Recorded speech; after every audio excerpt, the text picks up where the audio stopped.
Hi guys, welcome back sa ating YouTube channel mga katropa. So pag-uusapan natin ngayon, paano ba ang tamang pamamaraan sa pagpaparami, pag-aalaga ng biik. At ito ay isang portion sa negosyo ng pagbababuyan na sinasabi nila isa sa mga magastos pero inaasahan na profitable in the long term. So bakit ba ganun mga katropa? Tara, himay-himayin natin yan, pag-usapan natin. So ibig sabihin, sa negosyo ng babuyan, parang pagiging doktor yan eh. May kanya-kanyang specialty. So, ibig sabihin nito, kung ang papasukin mo is pag-aalaga ng piglets, ibig sabihin nito, gagawin mong partner yung piglets and meron namang sistema sa negosyo ng babuyan, yung pag-aalaga ng barako, pag-aalaga ng inang baboy na nanganganak and dun ka magkakapera. And ito naman, pag-aalaga ng biik na palalakihin mo, pwedeng 1 month or 2 months and ibibenta mo as lechon or idediretso mo as partner. So ito yung mga paraan para kumita ka sa negosyo ng pagbababuyan. Ngayon tatalakayin natin at pag-uusapan natin itong pag-aalaga ng biik. So dalawang sistema ang pag-uusapan natin. Isang aalagaan mo at gagawin mong lechonin at ibibenta mo at isang gagawin mong patabaing baboy na aalagaan mo ng 4 months. Ito mga katropa, parehas na profitable ang negosyong ito. Sa isang banda, meron lang disadvantage sa negosyo ng patabaing baboy. Dito pumapasok yung anticipated demand cycle. So ibig sabihin kung mag-aalaga ka ng piglets at gagawin mong patabaing baboy, siguraduhin mo na after 4 months o 5 months na pag-aalaga, yun yung target date ng pagpapalaki sa mga patabaing baboy,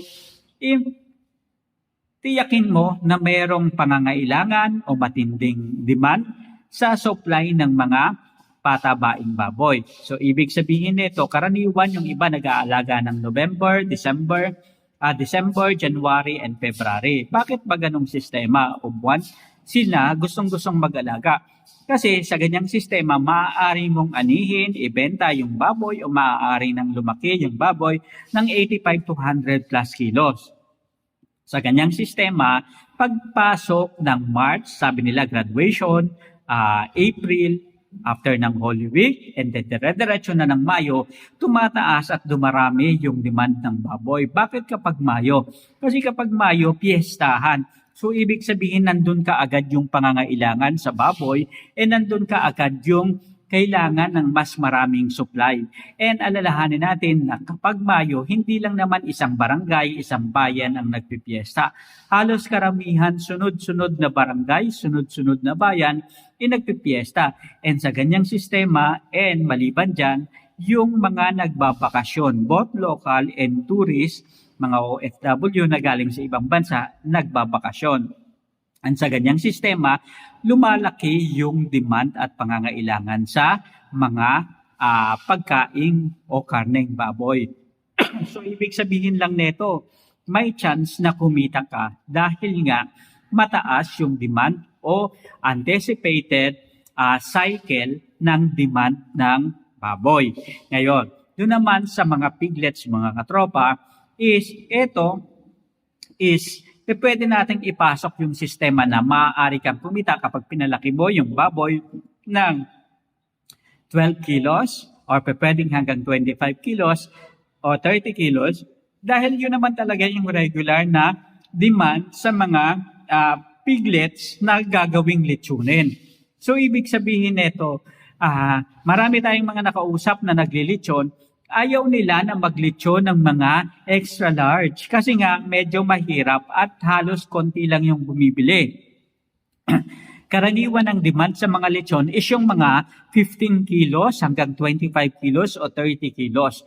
So doon naglalaro yung mga piglets na pinapalaki para gawing lechon. Ibig sabihin, kung magpapalaki ka, hindi mo naman talaga sila palalakihin ng todo. Karaniwan na, yung mga pinapakain natin sa kanila, hanggang sa lechonin lang. So, ibig sabihin, kung mag-aalaga tayo ng baboy, is konti lang din yung ipapakain natin na feeds and konti lang din yung magiging puhunan natin para sa pag-aalaga ng ganitong baboy. Ngayon, saan ba mas magandang kumita? Sa piglets o sa patabaing baboy? Ibig sabihin, bago natin pasukin ang mga negosyo na katulad nito, kailangan may masusi tayong pag-aaral. Ibig sabihin, kung litsunin yung target natin, kailangan lagi tayong nag-anticipate na sino ba ang pwede kong supplyan ng mga piglets ko kapag inalagaan ko. Dapat bago pang magbentahan, sabi nga ng mga negosyante, dapat alam na natin kung kanino yung babagsakan natin, sino yung kausap natin, at kanino natin ibibenta yung produkto. Kasama na rin dyan mga katropa na kapag hindi naman siya naibenta, ano yung option na gagawin natin? So, ibig sabihin nito, pwede kong palakihin yung mga alaga kong baboy and pwedeng idiretso ko na ng patiner. Ibig sabihin, kung ang puhunan ko sa isang piglets ay 3,000 hanggang 5,000, and pakakainin ko, kung litsunin lang yung gagawin ko, pakakainin ko ng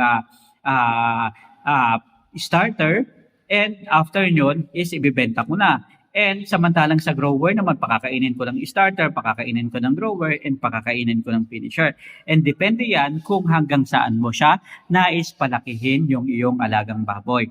So may kanya-kanyang technique din sa pag-aalaga nito at pagpapakain nito, wastong nutrisyon, yung tamang pag-aalaga, dahil yung mga baboy na katulad nito, piglets man o patiner man, biik man o litsunin man ang gagawin natin, kailangan may wastong pag-aalaga. Importante na matutunan natin ano-ano ba yung mga vaccine, vitamins na kailangan kong ibigay sa aking mga alagang baboy para hindi sila magkasakit.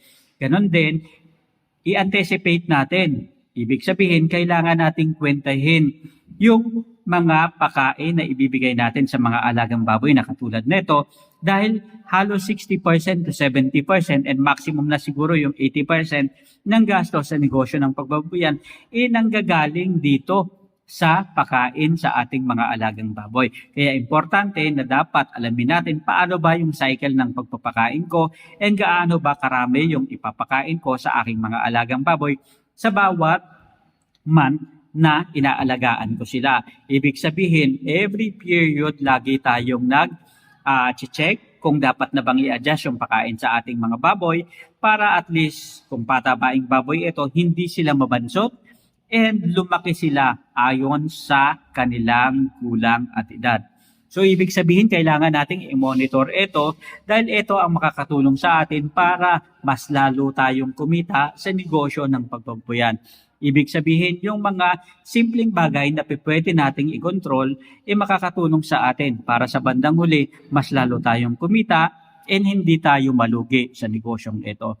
Importante na magkaroon tayo ng sapat na kaalaman at magtanong tayo sa mga katropa nating magbababoy sa mga paligid na nag-aalaga na ng baboy, lalong-lalo na kung baguhan tayo sa negosyong ito para magabayan nila tayo ng wasto at tamang pag-aalaga ng mga baboy, lalo na pagdating sa patiner mga katropa. So yun lang, maraming salamat sa pagsama sa atin ngayong araw na to.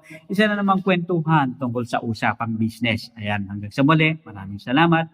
Paalam.